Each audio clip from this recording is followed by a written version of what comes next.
whole plan that the body eventually would all do it. Every one of us would do the works of Jesus, greater works. Now, I know what's going to happen.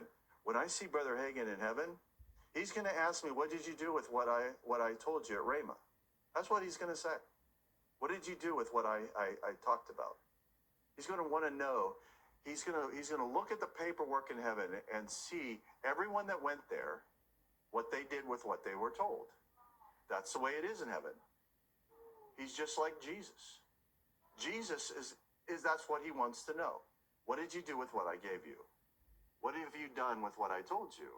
What do you have in your hand that you were supposed to give out? Why is it still in your hand?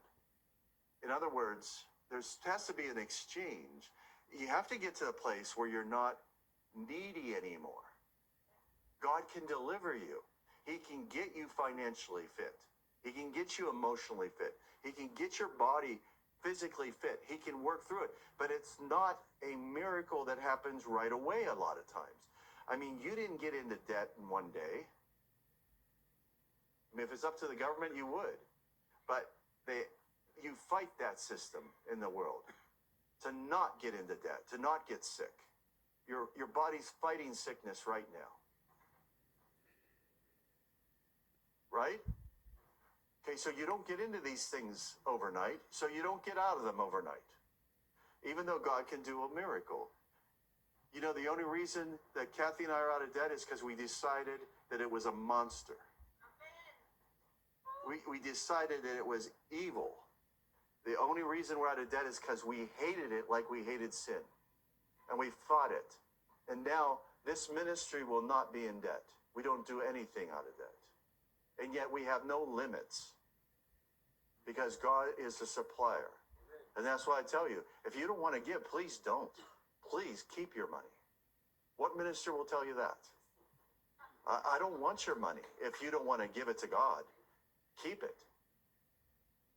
You only do what God has told you. You do it because you love God. It's the same thing with everything else. You come here not because you had a gun to your head. It's a neutral country anyway, you know. No, you weren't forced to come here. You came here because you wanted to come here.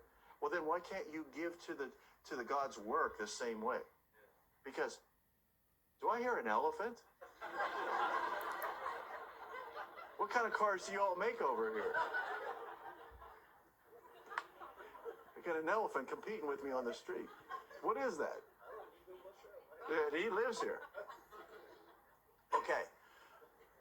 Paul said, it is the least portion of Scripture, the least preached portion of Scripture in the Bible.